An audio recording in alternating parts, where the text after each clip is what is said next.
qual é a primeira citação bíblica da consciência? Fraca. Qual é? Fraca. Qual é? Fraca. Vou dar um exemplo agora bíblico de uma consciência fraca. Vou dar um exemplo bíblico de uma consciência fraca. Saul. Quem? Saul. Quando o Espírito de Deus se retirou de Saul, Saul foi consultar quem? Saul foi consultar quem? Eita, tá vendo? Quando a gente não lê Bíblia, a gente não sabe nem o que Saul fez. Saul foi consultar quem, igreja?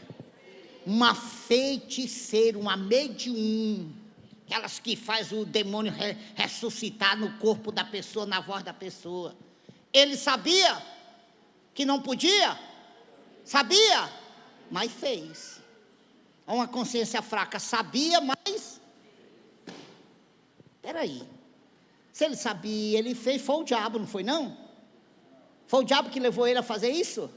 Não. Foi ele mesmo, por ter o quê? Uma consciência fraca. Olha aqui, agora eu vou trazer para os dias atuais. Vou sair da Bíblia.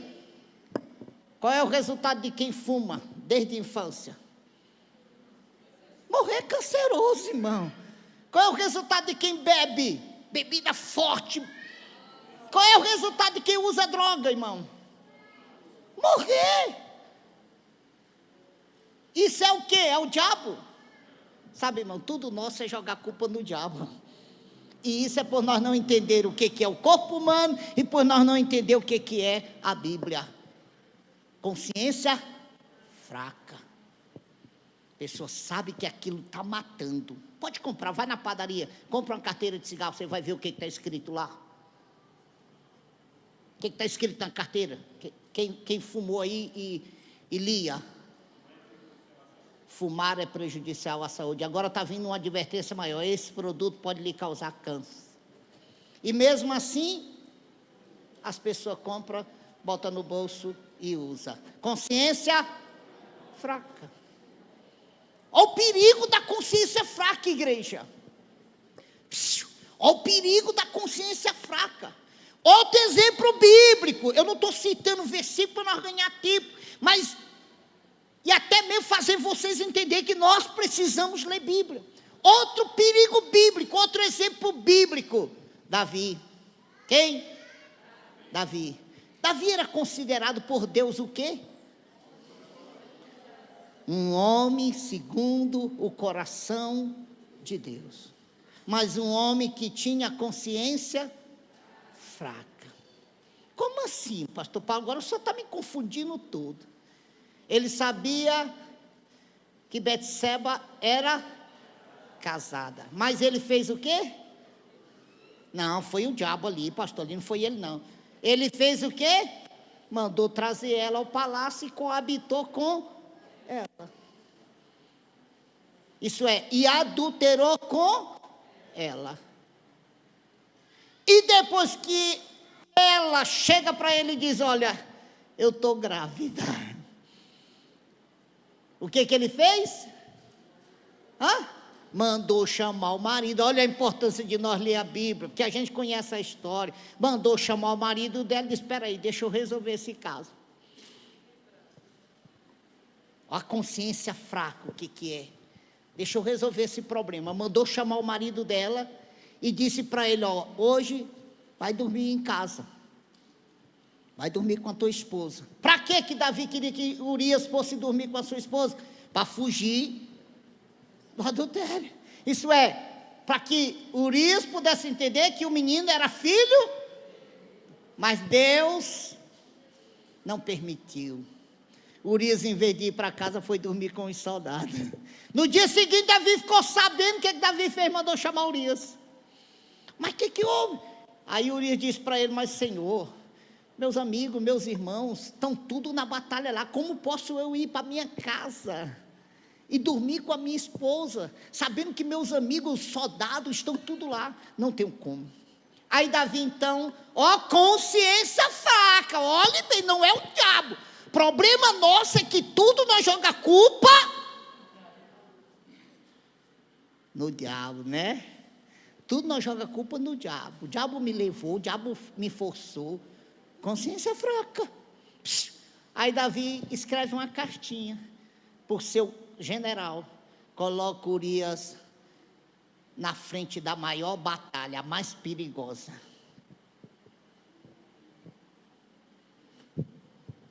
Consciência fraca é isso, irmão. É você saber o que é certo e fazer o... O que é consciência fraca, igreja? Não, parece que só tem duas pessoas aqui dentro dessa igreja. O que é consciência fraca, igreja?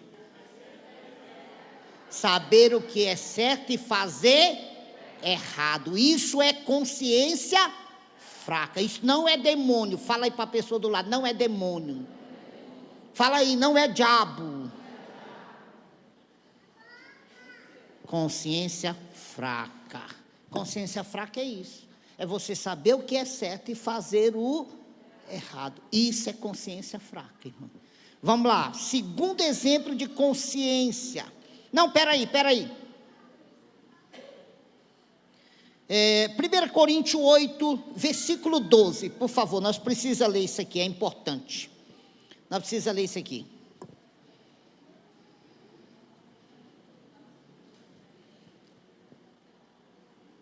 Primeira Coríntios, capítulo 8, versículo 12. Achou? Ora, pecando assim como os irmãos e ferindo a sua fraca consciência, pecais contra Cristo. Eita! Olha o que acontece quando nós deixamos a nossa consciência fraca nos levar aos erros gravíssimos. Nós erramos contra o nosso próprio irmão? Erramos? Só contra ele?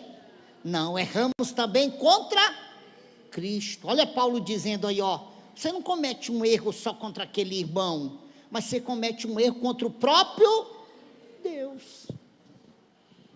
Vendo?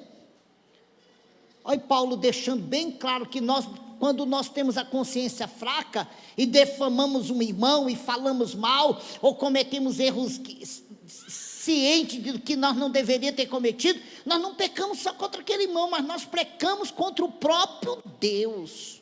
Quem está me entendendo? Está dando para entender, igreja? Está dando? Eu estou sendo bem claro? Está dando? Amém. Então vamos lá. Segundo exemplo de consciência mediante a Bíblia, eficaz. Ineficaz. Qual é? Quem tem um celular aí, internet, por favor, pastor Jonas, veja para nós aí, significado de como é que é? Ineficaz. Vamos ver o que é isso. Preste atenção. A segunda consciência citada na Bíblia é essa, ineficaz. Vamos lá, pastor Jonas. Encontrou, Júdice? O que diz aí? É algo que é inoperante, que não produz efeito desejado. Algo estéril, infrutífero. Algo inoperante, que não produz efeito eficaz, que mais, Júdice? Estéril e infrutífero. Olhe bem, irmãos. Isso é sério.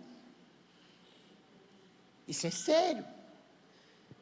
E nós cristãos precisamos aprender isso. Porque não é só eu ter uma consciência e pronto, irmão. Mas a Bíblia nos faz entender que essa consciência se divide em várias etapas. Parte dessas etapas são benéfica e parte são maléfica. Isso é, benéfica quando nos produz coisas boas, maléfica quando nos leva a coisas horrendas. E olha aí, vamos ver aqui. Ineficaz. Hebreus 9:9, por favor. Que é uma alegria para o tempo presente, em que se oferecem dons e sacrifícios, que quanto à consciência não podem aperfeiçoar aquele que fez o serviço. Lê de novo, Renato, que eu quero explicar isso aqui com detalhes, para nós entender um erro que milhares de cristãos estão cometendo. Que é uma alegria para o tempo presente, em que se oferecem dons e sacrifícios, que quanto à consciência não podem aperfeiçoar aquele que fez o serviço. Alguém teve algum entendimento disso aí, irmão? Dessa leitura bíblica de Hebreu 9:9? Mais uma vez, o autor tentando mostrar aqui uma coisa aqui. Milhares de cristãos dos dias atuais, irmão, estão cometendo esse erro. Passe a vida no monte, orando. Passa a vida caminhando para a igreja, carregando a Bíblia debaixo do braço. Mas a sua consciência, só Deus sabe como está. Isso é sacrifícios e mais sacrifícios e nada de obediência. Faz e não se vê fruto de nada.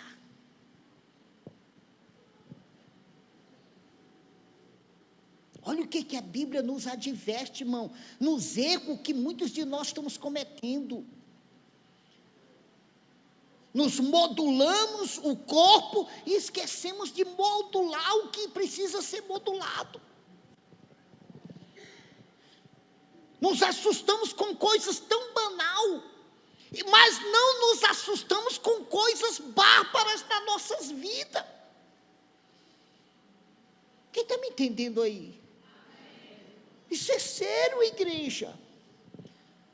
Pastor, mas que tipo de pregação? Sabe, irmãos, isso são as maiores pregações bíblicas que o mundo de hoje, ou que a igreja de hoje, eu vou tirar o mundo, que a igreja de hoje precisa aprender. A igreja precisa aprender que ela tem uma consciência, e essa consciência, se ela não for usada da maneira bíblica, ela vai destruir, mesmo ele estando dentro da igreja, na condição de cristão.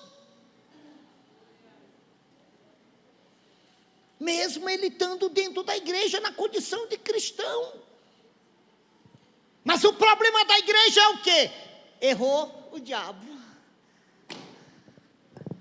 O diabo não, irmão, o diabo não tem culpa. Nós, por não sabermos o que é a Bíblia verdadeiramente, nós, por não entender o que realmente é a Bíblia, e aí erramos por não entender o que é a Bíblia, porque enquanto nós não entendemos o que é a Bíblia, nós nunca vamos viver como precisamos viver. Nós nunca vamos ter uma vida como nós precisamos ter na posição de cristão. Aí vamos jogar tudo no diabo. Vamos lá. Qual é a segunda etapa da consciência? Ineficaz. Consciência ineficaz é quando o indivíduo reconhece seu erro. Ei, olha aqui, eu vou trazer uma explicação bem mais clara. Consciência ineficaz é quando o indivíduo reconhece o seu erro e, ao invés de se arrepender, comete outro erro. Como é que é? Como é que é, igreja? Uma consciência ineficaz é quando eles reconhecem o seu erro e, em vez de deixar, ele comete outro. Aí ele joga a culpa no diabo. Errei uma vez, já estou errando de novo. Eita, Satanás, sai da minha vida, sai da minha boca, né? Não é Satanás, eu vou repetir, não é Satanás, é a sua consciência que está no estágio errado, está num estágio ineficaz. Vou continuar aqui, peraí, vou recapitular. Consciência ineficaz é quando o indivíduo reconhece seu erro, e ao invés de se arrepender, comete outro erro, tendo a consciência do pecado, mas sem alcançar o objetivo da convenção. Infrutífera. Não muda. a vida daquele ser humano, daquele homem, daquela mulher, mesmo sendo cristão, não teve fruto de arrependimento, não teve fruto de conversão em nada. Em nada. Está dentro da igreja, mas só Deus. Se tornou um cristão, mas só misericórdia. Espera aí, deixa eu terminar, vamos lá. Renatinho, vamos lá. Mateus 26, versículo 20 ao 25. Vamos falar de um personagem muito importante na Bíblia. Judas Iscariote. Encontrou, Renata? E chegando à tarde, assentou-se à mesa com os 12. E comendo eles, disse: Em verdade vos digo, que um de vós há de me trair.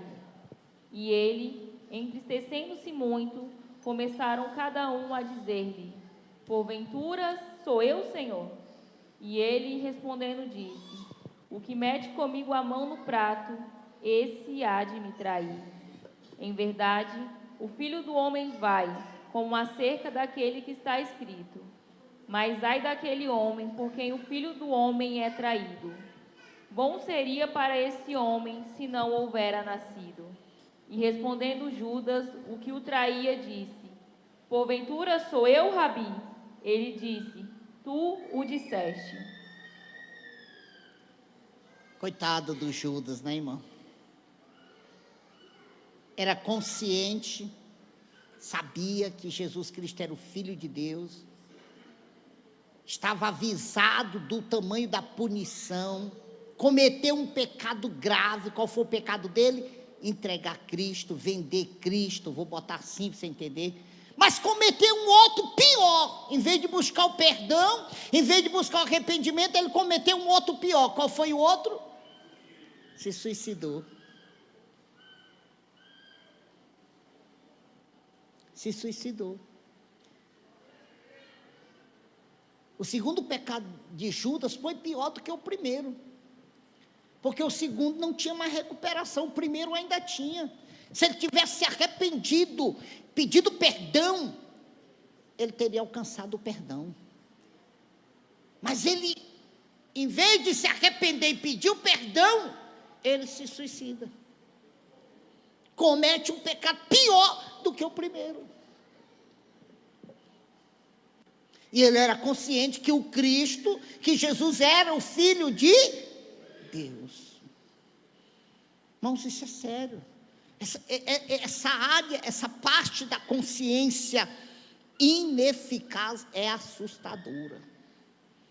Sabe que está errando, em vez de deixar, em vez de abandonar, em vez de buscar o perdão, comete outro pior. Isso é, está se sujando e continua se sujando mais ainda.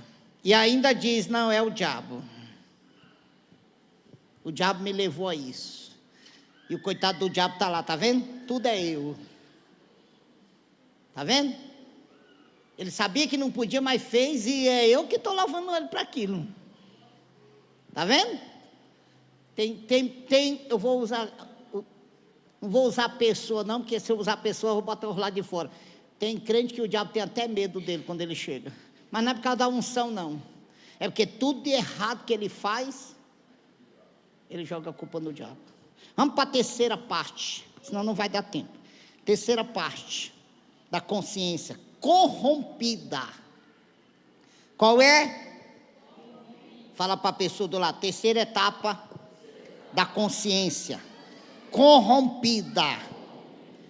Vamos para a Bíblia. Tito, capítulo 1, versículo 15. Tito.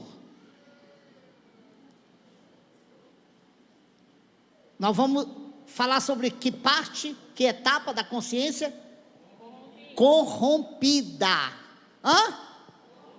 Corrompida. Vamos lá, Tito. Vamos ver o que a Bíblia fala. Vamos lá, escuta. Todas as coisas são puras para os puros, mas nada é puro para os contaminados e infiéis. Antes, o seu entendimento e consciência estão contaminados.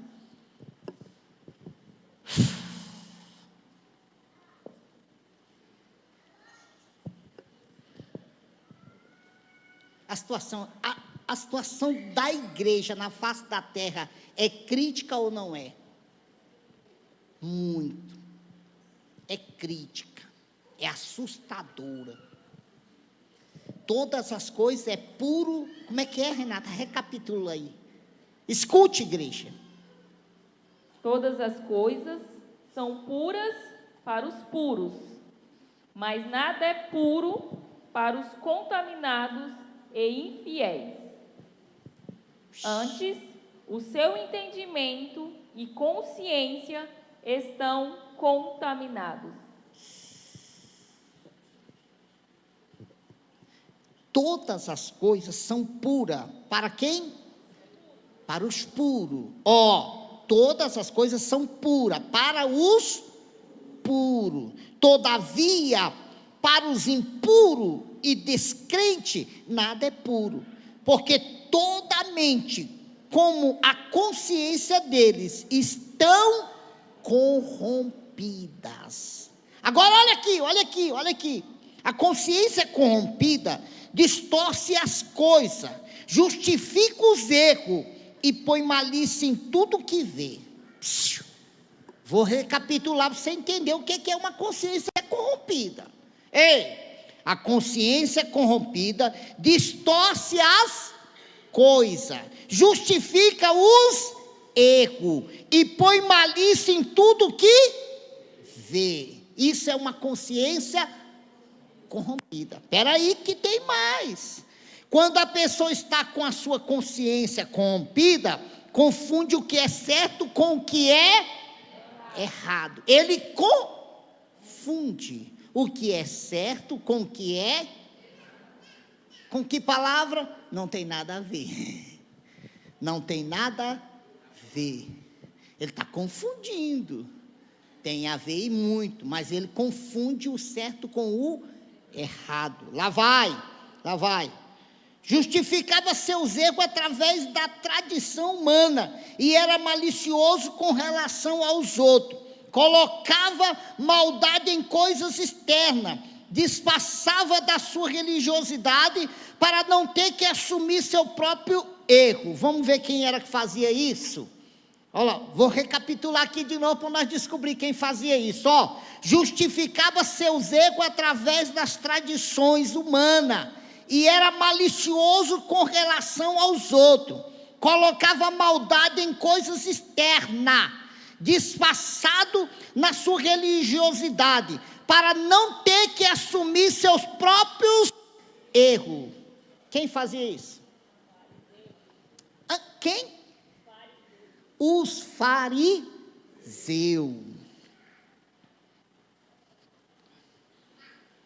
Olha o que os fariseus faziam. Vamos lá. Marcos capítulo 7, versículo 1 ao 23. Marcos capítulo 7, versículo 1 ao 23. E ajuntaram-se a ele os fariseus e alguns dos escribas que tinham vindo de Jerusalém. E vindo que alguns dos seus discípulos comiam pão com as mãos impuras, isto é, por lavar, os repreendiam. Porque os fariseus e todos os judeus, conservando a tradição dos antigos, não comem sem lavar as mãos muitas vezes. E quando voltam do mercado, se não se lavarem, não comem. E muitas outras coisas há que receberam para observar, como lavar os copos e os jarros, e os vasos de metal e as camas. Depois perguntaram-lhe os fariseus e os escribas: por que não andam os teus discípulos conforme a tradição dos antigos, mas comem o pão com as mãos por lavar? E eles, respondendo, disse-lhes: bem profetizou Isaías acerca de vós, hipócritas, como está escrito: este povo honra-me com os lábios, mas o seu coração está longe de mim. Em vão, porém, me honram, ensinando doutrinas que são mandamentos de homem, porque deixando o mandamento de Deus, retém a tradição dos homens, como lavar dos jarros e dos copos, e fazerem muitas outras coisas semelhantes a essas. E diziam-lhes: bem invalidais os mandamentos de Deus, para guardardes a vossa tradição.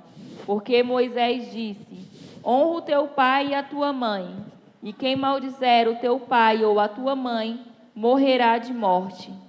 Porém vós dizeis: se um homem disser ao pai ou à mãe, aquilo que podereis aproveitar de mim, e corbã, isto é, oferta ao Senhor.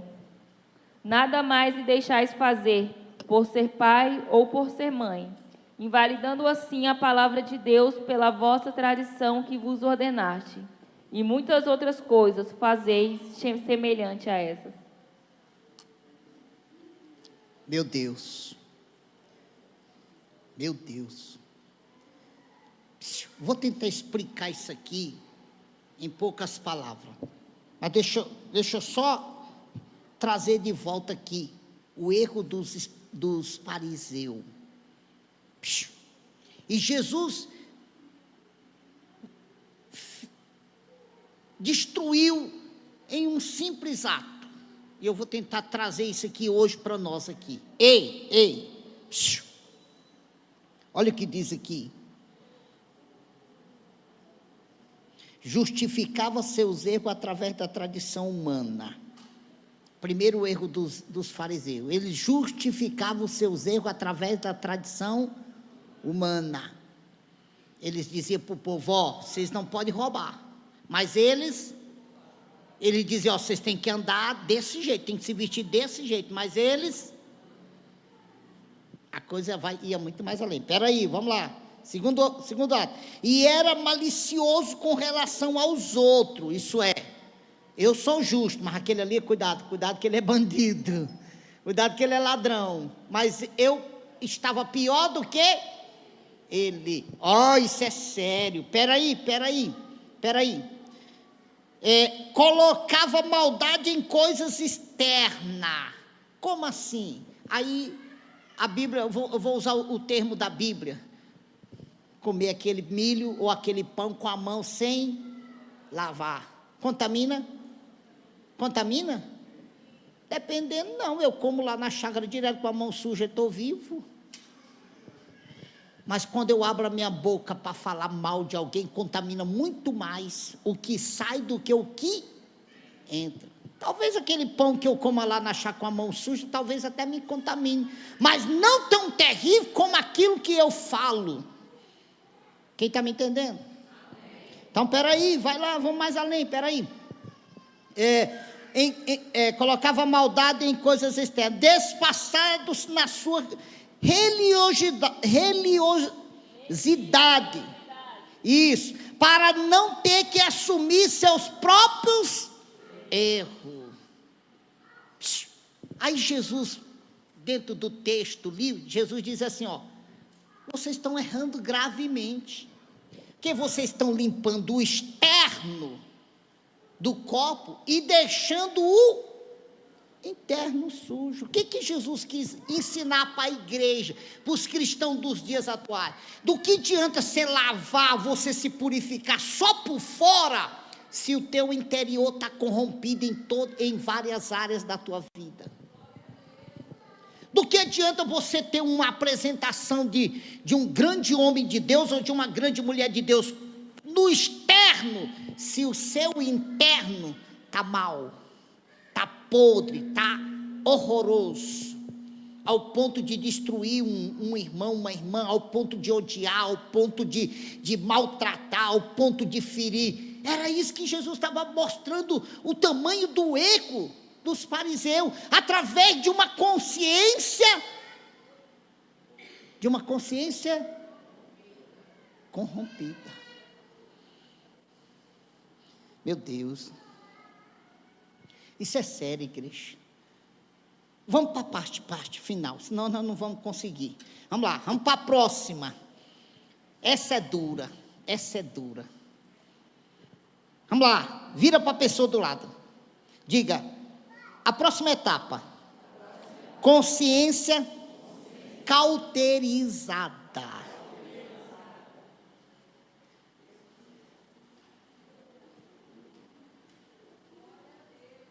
Qual é ela? Essa é dura. que tem de cristão cometendo erros graves, porque a sua consciência está parada nesse estágio, cauterizou, paralisou. O que tem de cristão, não é um, não é dois, não, são milhares, irmão. Por estar, a sua consciência chegou aí e parou. Qual é esse estágio? Cauterizada. E o pior, irmão, a Bíblia fala tudo isso para nós. A Bíblia nos exorta sobre todo esse tipo de consciência, esses estágios da consciência. Vamos lá. 1 Timóteo 4:2, vamos lá. Pela hipocrisia de homens que falam mentiras, tendo cauterizado a sua própria consciência. Olha o que Paulo está trazendo a Timóteo aqui, ó. Pela hipocrisia dos que falam mentira, e tem cauterizado a própria consciência. Agora olha só, a consciência cauterizada é quando a pessoa erra e não se arrepende, e não vê maldade nenhuma naquilo que faz. Quando é que uma pessoa está com a consciência cauterizada? Quando é? É quando ela erra, quando ela comete um pecado grave, e ela não vê nenhuma maldade naquele pecado. Vamos lá. É quando o marido trai a esposa e acha normal. Que estágio está a consciência dele? Cauterizada. Ele não vê nenhum erro nisso. Ele não vê erro no pecado que ele está cometendo. Mas se a esposa fizer contra ele, o que ele faz? Ele mata ela. Sim ou não, igreja? A consciência cauterizada é isso. A pessoa está pecando, está errando, mas ele não vê erro naquele pecado dele. Mas ele vê erro no pecado do outro. Quem está entendendo? Ele não vê no dele. Por quê que ele não vê no dele? Porque a consciência dele está no estágio de cauterização, está cauterizada. Mas ele consegue enxergar o erro dos... Aí, ó, falando mal da irmã, pecador. Ali, ó, está fumando, e é crente. Ele não vê o dele.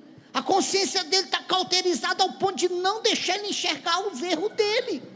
Vou recapitular, para que você guarde isso aí. A consciência cauterizada é quando a pessoa erra e não se arrepende, e não vê maldade nenhuma naquilo que faz. Vamos lá, Jeremias 6,15. Jeremias 6,15. Estou encerrando, igreja. Porventura, envergonham-se de cometer a abominação?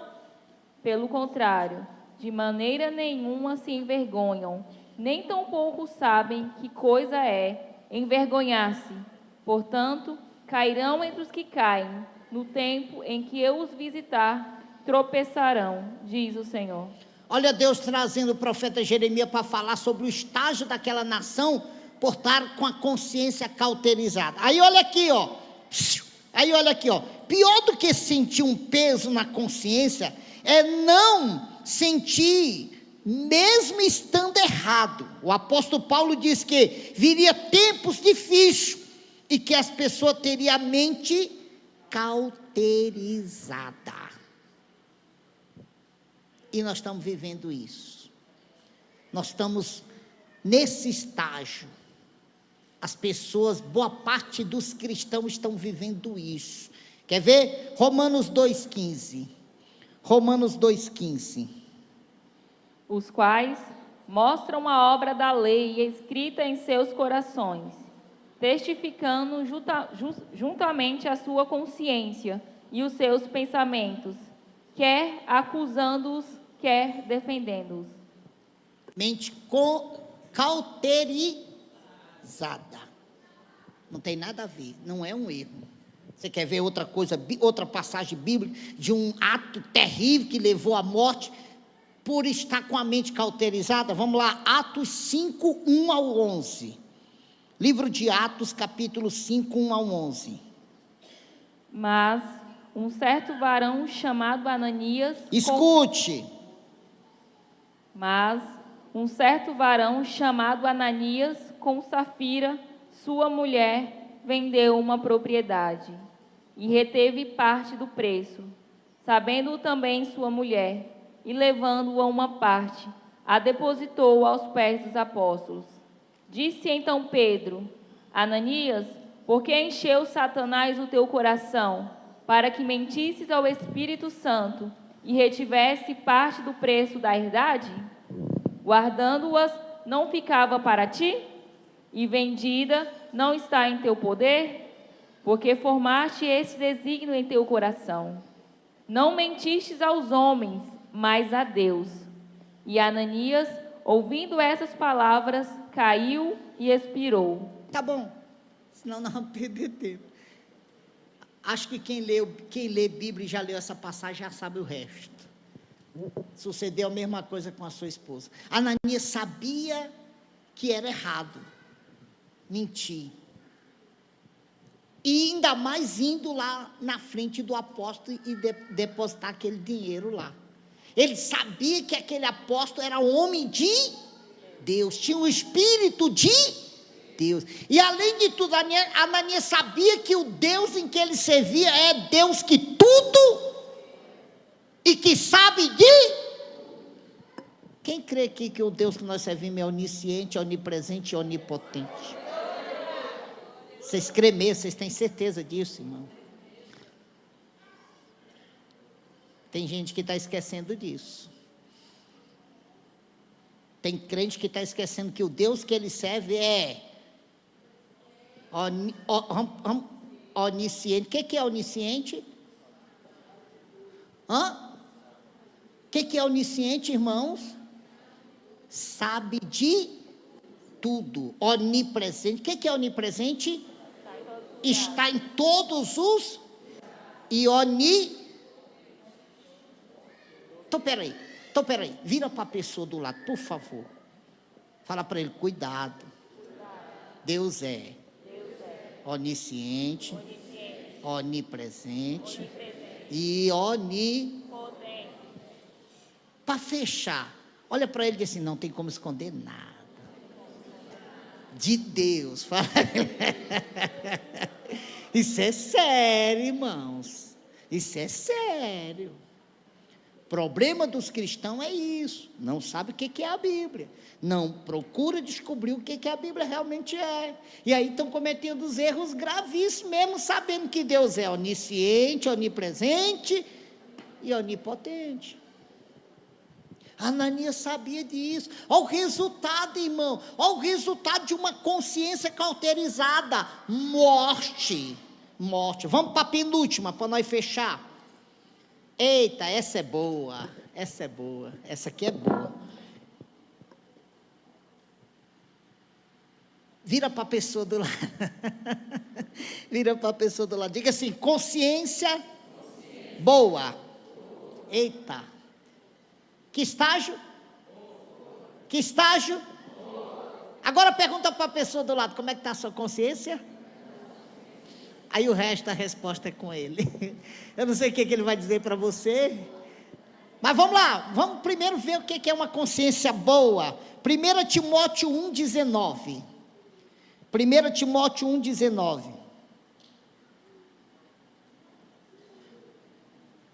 Conservando a fé e a boa consciência, rejeitando a qual alguns fizeram naufrágio da fé. Recapitula aí. Conservando a fé e a boa consciência, rejeitando a qual alguns fizeram naufrágio da fé. Olha o conselho de Paulo para Timóteo, olha. Mantendo a fé e a boa consciência, porquanto alguns, tendo rejeitado a boa consciência, vieram a naufragar na fé. Qual é o conselho de Paulo para Timóteo? Timóteo, mantenha a fé. Só isso? Não. Mas também mantenha a boa... E o que é a boa consciência? O que Paulo estava tentando mostrar para Timóteo? O que é a boa consciência? Quando você souber que é errado, procure não errar. Quando você souber que não está certo, procure não fazer aquilo que não está certo. Boa consciência, Timóteo, é se manter na condição bíblica, na condição da fé, na condição da... E qual é a condição da fé? Quem rouba, não roube mais. Quem roubava, não roube mais. Quem adulterava, não adultere mais. Quem mentia, não minta mais. Quem fraudava, não fraude mais. Quem fofocava, não fofoque mais. Isso é manter a fé e ter uma consciência boa. Ter uma consciência boa. Consciência boa é isso. É eu saber o que é certo e o que é errado e viver o que é certo. Isso é ter uma consciência boa. É eu saber que eu não posso trair minha esposa e não trair ela, ainda que apareça uma mais bonita do que ela. Isso é uma consciência boa. É eu aprender a respeitar meu pai dentro da medida que a Bíblia me manda respeitar. Isso é consciência boa. Isso é sério, irmãos. As pessoas estão fazendo errado porque ainda não discerniram o que é a Bíblia. E essa parte do corpo humano chamada consciência, ela é tremenda. Ela é fundamental na nossa vida, para o bem ou para o mal, irmão. E depende da maneira que nós vamos usar ela. Porque se soubermos usar ela, conforme Paulo está dando esse conselho aqui a Timóteo, nós evitaremos muitos males em nossas vidas. Se nós aprendermos, os irmãos, igreja, já estou terminando, usar a consciência boa, nós vamos evitar muitos males em nossas vidas. E vamos parar de acusar o diabo. E vamos entender que não era o diabo que nos levava a cometer erros, e sim o estágio em que a nossa consciência se encontrava. E sim o estágio em que a nossa consciência se encontrava. Isso é sério. Vamos para a última. Não, eu não li a parte, né? Não li não. Aqui, ó. A consciência boa é aquela que nos ensina o que é certo e o que é errado, nos conduzindo para escolher corretamente o que é certo. Paulo, quando era Saulo, o perseguidor dos cristãos, não tinha consciência de quem ele realmente perseguia, até que conheceu a Cristo e escolheu servir a Cristo. Então a Bíblia coloca aí Paulo na consciência errada, e Saulo na consciência errada, e agora ele numa consciência boa, certa. Ele perseguia por quê? Ele não sabia, ele não conhecia, então ele perseguia. Mas quando ele passou a conhecer, ele passou a servir em vez de perseguir. Então, consciência boa é isso, nos faz discernir o que é bom e o que é ruim, e nos leva a escolher o melhor. Quem está entendendo, diga amém. Então, vamos para a última. A última também é boa. Vamos lá. Vamos lá. Vira para a pessoa do lado, diga: essa é para guardar e levar para casa. Consciência pura.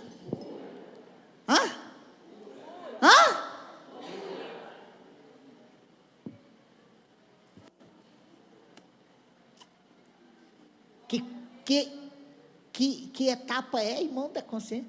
Pura.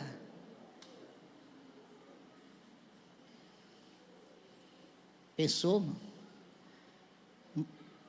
Marido olha para a esposa: tu é minha vida, eu te amo, não sei viver sem você. Aí passa aí ele, avião. Consciência desse homem está como, irmão? Está pura? Não, mas o que sai da boca vem do coração, pastor Paulo. Ah, é? Então no corpo humano só funciona o coração? Os demais órgãos do corpo humano não funcionam? É só o coração que funciona? Sei não, viu, irmão? Sei não. Vamos ver o que consciência pura. Vamos lá. Atos capítulo 24, Renata, para nós fechar. Versículo 16. Atos capítulo 24, versículo 16. E por isso, procuro sempre ter uma consciência sem ofensa, tanto para com Deus como para os homens. Vira para a pessoa do lado, irmãos, igreja, vire para a pessoa que está do teu lado, eu não sei quem é, mas vire para ele. Diga assim, ó, para se adquirir uma consciência pura, você tem que entender uma coisa, precisa ser com o homem e com Deus. Você nunca vai adquirir uma consciência pura só com o ser humano. Mas se você adquirir uma consciência pura com o ser humano, você vai adquirir uma consciência pura para com Deus. O início do nosso estudo está fechando nela. Consciência pura. Vamos ver. Olha o que Paulo fala aqui, ó. Vou ler a mesma coisa que a Renata leu, só numa tradução diferente. Por isso também, pastor, o que eu tenho que fazer para ter uma consciência pura? Você vai aprender hoje. Por isso também me esforço por ter sempre consciência pura diante de Deus e dos homens. Para ter uma consciência pura, é requerido uma coisa da nossa parte. O quê? Esforço. O quê? Esforço. Esforço para quê? Para não errar. Para não pegar emprestado e não devolver.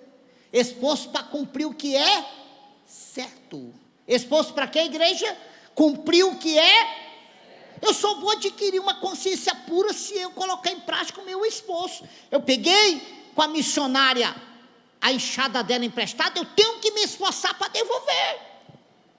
Eu peguei com a além desse R$100, eu tenho que me esforçar para devolver.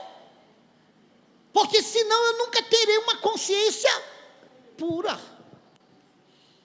Irmão, as pessoas querem ter uma consciência pura sem esforço. Nós nunca seremos puros se não tivermos esforço, irmão. E procurarmos a pureza. E aí então os cristãos dentro da igreja vivendo uma fé e querendo ser algo que eles nunca vão conseguir se eles não põem em prática aquilo que é necessário pôr. Vamos lá, vamos fechar. A consciência pura é o que foi... A consciência pura é a que limpa pelo perdão do Senhor e deve ser conservada limpa, sem pecado. A consciência pura é a que foi limpa pelo perdão do Senhor e deve ser conservada limpa, sem pecado. Quem entendeu, diga amém. Vamos lá, vou tentar explicar para me findar e nós ir para casa aliviado, ou procurar nos aliviar. Eu não sei vocês, mas quando eu vim do mundo, eu vim cheio de impureza, cometi muitos erros graves. Mas quando eu reconheci Cristo, eu tomei uma decisão de aceitá-lo. E daquele dia em diante, ele fez isso, limpou meus pecados. E daquele dia em diante, eu comecei uma nova caminhada na fé. E dali para frente, cada dia que passa, eu estou procurando, me esforçando para ser melhor, para mudar mais e mais. Não só o externo, porque o externo só não vale, mas principalmente o meu interno. Quem está me entendendo, diga amém. O externo é importante. Se você lavar o prato só por dentro, vai sujar por fora e vai ter problema. Se você lavar a panela só por dentro, a sujeira vai permanecer fora. Então você não pode lavar só por fora. Não pode se purificar só por fora. Nem só por dentro. Você tem que praticar a pureza no externo e no interno. Se eu fosse me preocupar em me purificar só por dentro, hoje eu não seria quem eu estou sendo no meu externo. Mas o meu externo é fundamental também, como cristão. Mas mais fundamental do que o meu externo é o meu interno. Por quê? Porque toda a sujeira que eu trouxe quando eu vim do mundo, Cristo perdoou. Cristo apagou. E eu não posso mais me sujar. E para isso eu tenho que me esforçar a ser uma pessoa pura. Melhor. Viver a minha vida sem estar defamando o meu próximo. Sem querer me vingar daquele que me machucou, que me maltratou. Pelo contrário, até perdoá-lo se for necessário. Quem está entendendo? Isso é sério. Vamos ler a última parte bíblica, Renata. Para nós fechar. Cadê? 1 Timóteo capítulo 1, versículo 5. Não é esse, perdão. É Atos capítulo 23, versículo 1, perdão.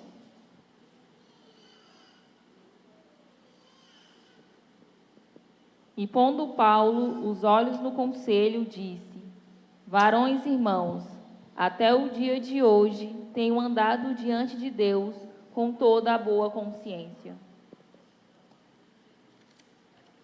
Estou fechando tudo aqui para me explicar essa questão de Paulo aí.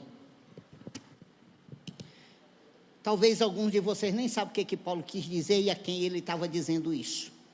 Mas Paulo estava na frente de um tribunal, monte de autoridade, uma multidão de pessoas, e ele estava testificando da fé dele. Mas antes dele testificar da fé dele, ele abriu a boca para contar àquele povo quem ele era e o que ele fazia, antes dele ser o que ele estava ali naquele momento. Quem está me entendendo? E ele estava testificando para aquelas autoridades que quando ele era o que ele era, ele cometeu coisas bárbaras, sem saber o que realmente estava cometendo. Isso é, ele matou, ele prendeu, ele perseguiu, ele fez barbaridade.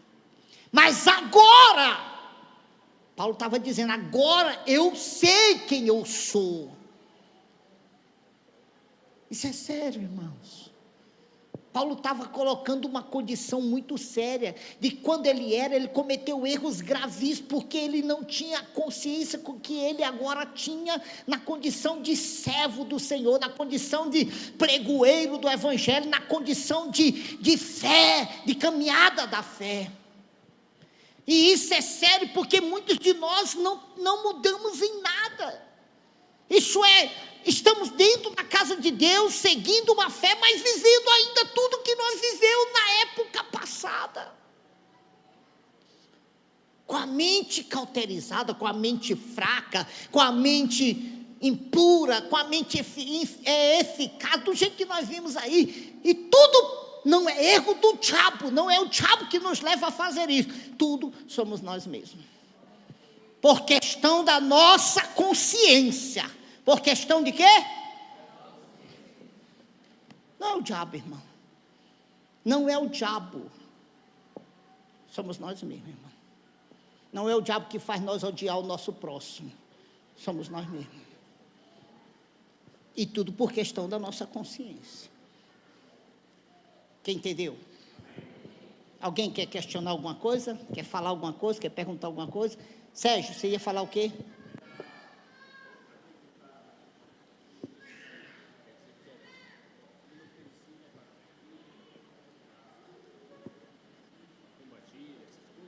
Não entendi.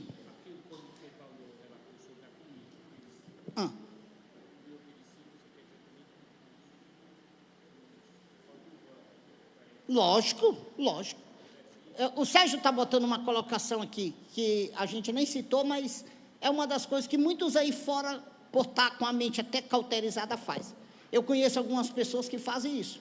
Vai passando numa mata, aquela oferenda ali para o diabo, que os macumbeiros faz, a galinha, a bebida, ele vai lá, pega aquela bebida, abre, bebe, pega aquela galinha, mata, leva para casa, mata e come.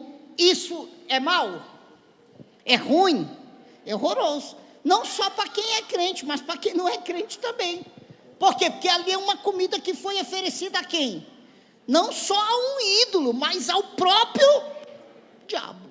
Eu conheço pessoas que hoje vivem uma vida de misericórdia, porque bebeu muita cachaça de encruzilhada, de oferenda, E ele está tocando numa coisa que é do diabo, que foi oferecida a um demônio. Essa ainda é pior, porque não é a ídolo. Quando é uma coisa oferecida a um ídolo, ainda é grave, mas não tão grave quando é oferecido. Então, biblicamente, ainda que esteja ali, e eu como cristão, se eu pegar e eu consagrar, Deus vai consagrar? Biblicamente a Bíblia diz que não, que o que foi consagrado a outro Deus, Deus não consagra, não recebe. Amém? Amém? Vou dar um exemplo aqui. Um macumbeiro me convidou para ir na casa dele, tomar café com ele. Falei para ele, olha, eu vou na sua casa. Agora, eu agradeço o café. Ele disse, mas por quê? Falei, porque eu agradeço o café, mas se você quiser que eu vá na sua casa, eu vou. Ele disse, não, então eu quero que você vá na minha casa. Eu fui, entrei, conversei com ele, ele tirou algumas dúvidas comigo, saí da casa dele, não bebi, não tomei café. Ué, por quê? Na minha consciência, eu não deveria fazer isso lá dentro da casa dele. Na minha consciência. Agora, cabe a cada um.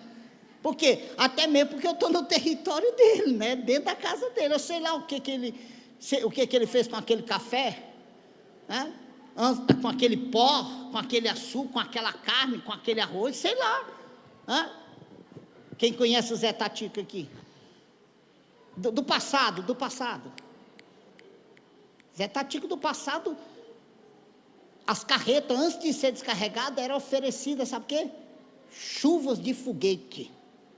Bah, pá, pá, pá, pá, pá. Depois dessa chuva de foguete, era que eram descarregadas as carretas. Vocês sabiam disso?